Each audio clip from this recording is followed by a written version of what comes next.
Hey y'all, Kelly Whitney here with another thing older Black women should tell younger Black women, but don't tell all your business, girls. Oversharing is something that I have suffered from my entire life, and it wasn't until I got older and actually looked into why it is that I'm constantly talking so much about myself that I realized I didn't really have a proper outlet. What I mean by outlet is I didn't have a trusted person who could be a sounding board for me. I didn't have someone who I could tell things to and really hold a conversation with, because the people who are closest to me, the people in my family, for instance, they're too busy talking themselves. They're not really interested in what I have to say. So I would talk to other people, strangers sometimes, my coworkers, my direct reports at the job, which is a huge no-no. In hindsight, I regret that I did that. Not because, luckily for me, anything bad ever happened as a result of my oversharing, but because I realize now that I put those people in a bad position. For instance, my direct reports really couldn't come to me and say, bitch, I don't want to hear all your damn business. I don't want to hear all your family troubles and this and that. They weren't in the position to say that to me. They were kind of being held hostage, because what were they going to do? Say this is really inappropriate and then risk offending me? I was their boss. I was responsible for their performance evaluations, whether or not they got a raise. So they really didn't have the strength to come at me the way that they likely should have, which is to tell me, shut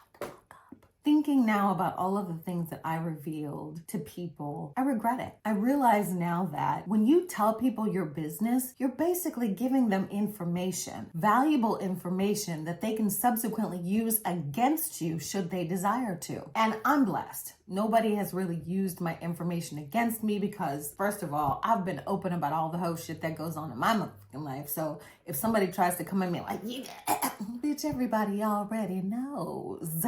Try again. You feel what I'm saying? But I still regret it, because when I choose to reveal things these days, it's controlled. I'm choosing the narrative display. I'm choosing the strength of the message. I'm choosing the order of events. I'm choosing to say this versus this. That's my choice. Whereas typically when we're oversharing, it's an emotional response. It's the result of trauma. It's the result of hurt. It's the result of somebody mistreating you. It's never well thought out. It's not something where, like a video, for instance, I'm choosing the subject matter. I'm choosing the order of the information that I'm relaying to my audience. When you overshare, you're emotional, and that can be dangerous in the wrong hands. I think that too few Black women concern themselves appropriately with things like reputation management, image. In this age of digital branding, and not even digital, branding period, it's really important that you control your image. It's important that you guard your image. And when you're guarding your image, that means you need to control what information the public has about you. From my perspective, and I'm not a psychologist, I'm not a sociologist, I'm not anyist, except for a humanist, perhaps. But I think that the reason Black women tend to overshare is because we lack someone to talk to. And when we find a ready and willing ear, it's like the damn floodgates open. We are so happy to have somebody listen to us. It's just coming out. But you don't realize that it's like that Bible phrase. I'm not the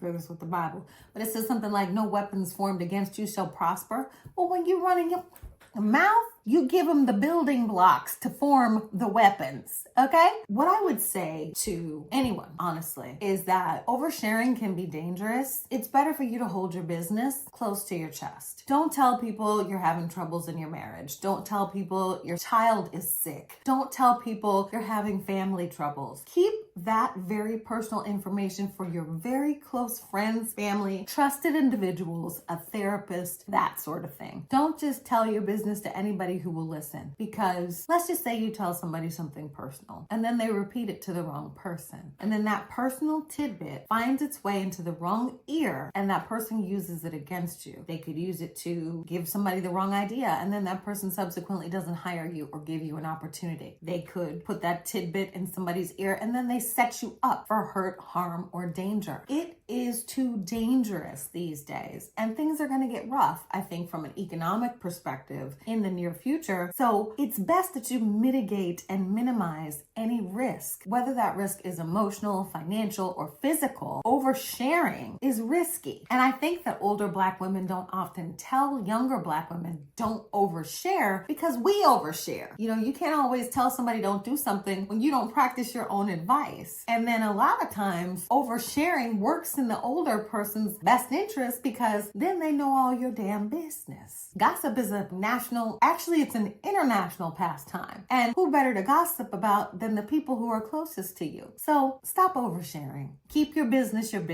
and selectively share. And even that, it's best to do in small bites, because a lot of times when you share your accomplishments, your successes, people aren't necessarily going to be happy for you. They're not going to celebrate with you all the time. You have to be very circumspect and very particular with who you share your personal and professional information. Sometimes it's almost best to do it formally online. Oh, I just earned my master's degree. And then you put a graduation post on LinkedIn, you holding the degree, or, some short paragraph saying the journey has ended. I feel so accomplished, whatever the case may be. Sometimes that's better than telling your close family and friends, because you never know who has a jealous heart or a monitoring spirit. And that stuff is coming from a negative place. It's coming from a place that you don't need to go. End of story. So if you're oversharing, it's something that you need to work on. I had to do a lot of inner work on myself, and I still tend to overshare. But the thing now is I don't do it nearly as much, and I don't do it to the wrong people. I have a few very close friends with whom I feel comfortable telling personal things, and I trust that they will hold my confidence. And those are the people that you need to identify in your life and use those people as your sounding board. That's it for today. I hope y'all come back tomorrow.